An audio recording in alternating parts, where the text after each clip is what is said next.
Hey guys, and today I'm gonna continue reading this book, The Boy in the Dress. So let's just dive right into it. Let's find chapter 4. There we go. Chapter 4, Wanting to Disappear. Morning, Dennis. Or should I say, Denise? Said John, laughing cruelly. I told you not to mention it, said Dan sternly as he coated his white toast with in a inch thick layer of butter. When Mom was around, she'd have made him have margarine and brown bread. Dennis slumped down at the kitchen table in silence, not even looking at his brother. He poured himself some Rice Krispies. Seen any nice dresses recently? Taunted John. He laughed again. I told you to leave him alone, said Dad, even louder than before. Magazines like that are for girls and woofers.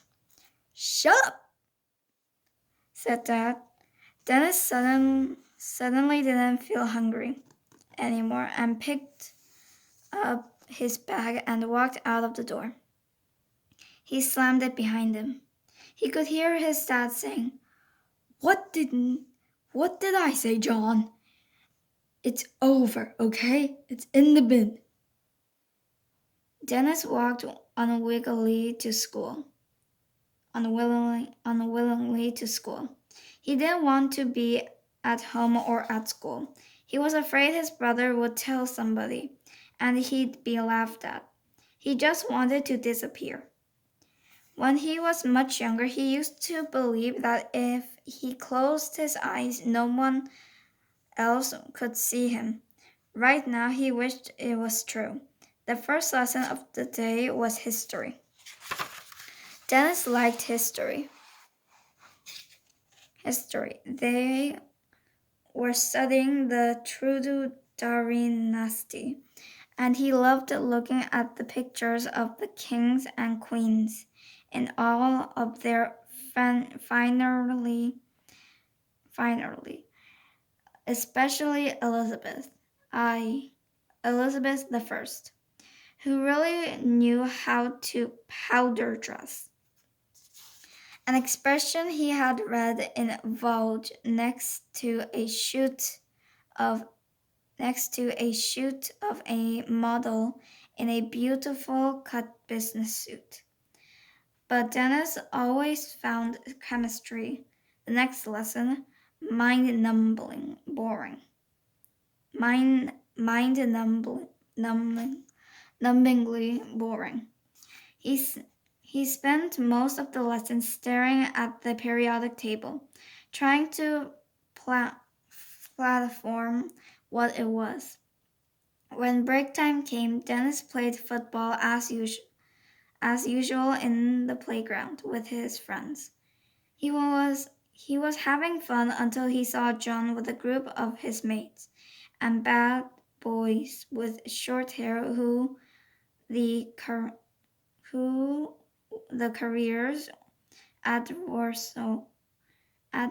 adversaries would probably advise to become nightclub bouncers or criminals. They ambered through the middle of the makeshift pitch. Dennis held his breath. John nodded at his brother but said nothing. Dennis let out a sigh of relief. He was pretty sure his brother couldn't have told anyone that he'd brought a woman's fashion magazine. After all, Darvish was playing football with him, as he always did. They played with an old tennis ball, and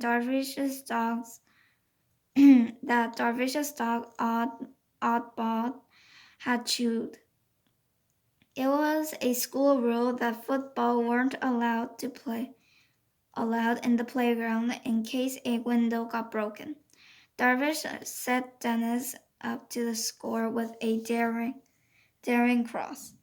Then Dennis headed the ball and it flew too high up past what was meant to be the goal and through the window of the headmaster's office. John and his friends shouted mouth open, stared, mouths open.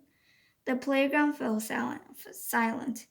You could have heard a pin drop in the unlikely event that someone had dropped a pin at that exact moment. Oops, said Darvish. Yes, oops, said Dennis.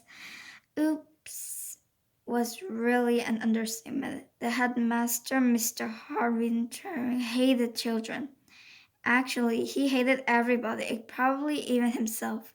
He wore an immaculate three-piece gray suit with a charcoal colored tie and dark framed glasses.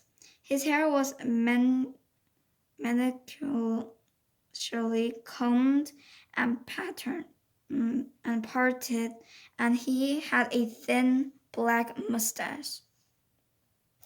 It was as if he actively wanted a look sinister.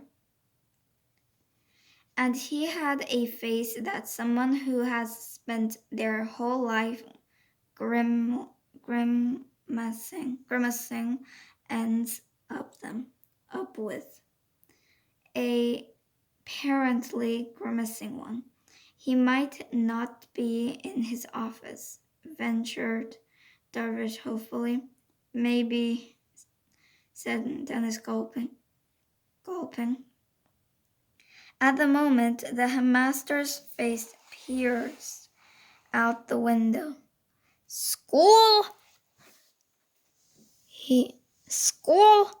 He bellowed. The playground fell silent. Who kicked this ball? He held the tennis ball between his fingers with the same sense of disgust that dog owners do when they are focused to pick up their dog's doo-doo. Dennis was too scared to say anything.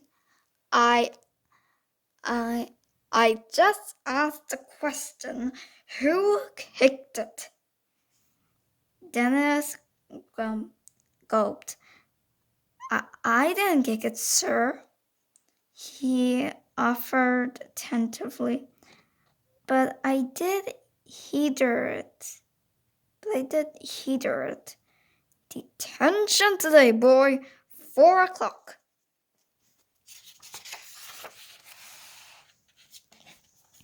Thank you, sir, said Dennis, not sure what else to say because of his behavior. All ball games in the playground are banned. Because of your behavior, all games in the playground are banned today, added Mr. Howarty before disappearing back into his study. A sigh of anger disappointed edged around the playground. Dennis hated it when teachers did that. When they made everyone suffer to make you unpopular with your classmates. It was a cheap trick. Don't worry, Dennis. Don't worry, Dennis. Don't worry, Dennis, said Darvish. Everyone knows Mr.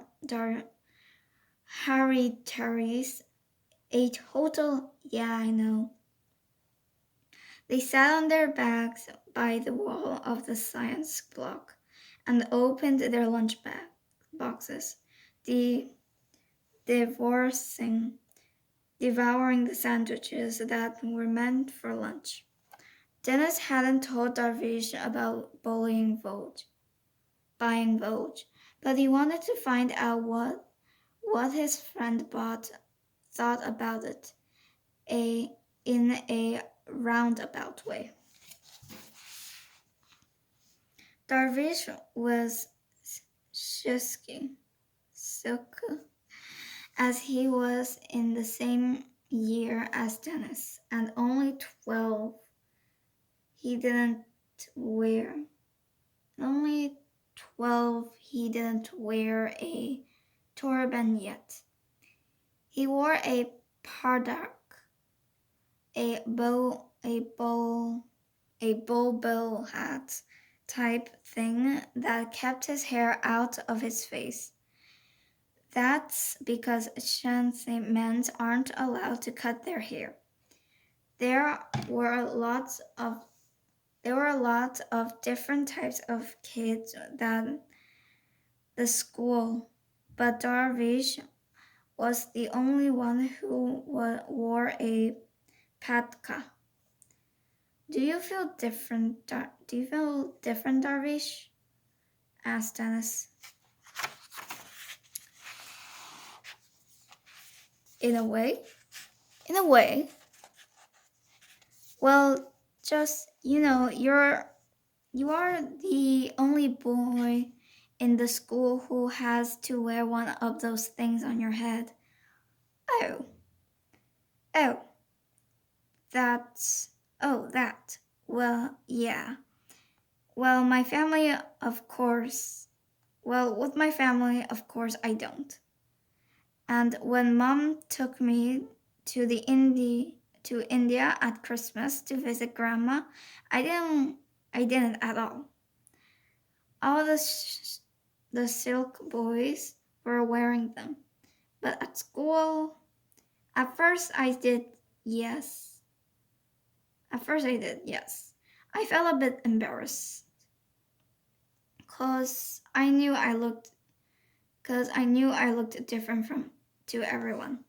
Yeah, and then I suppose as people got to know me, they realized I wasn't really that different. I just wear this funny thing on my head. He laughed. Dennis laughed too. Yeah, you're just my you're just my mate, Darvish. I don't really think that thing on your head at all. In fact, oh sorry. I don't really think about that thing on your head at all. In fact, I'd quite like one. No, you wouldn't. In inches like hell. But you know, it would be boring if we were all the same, wouldn't it? It certainly would, smiled Dennis. The end. That's the end of chapter 4, and tomorrow I will read you chapter 5. Okay, guys. I hope you enjoyed this video, and I'll see you guys next time. Bye!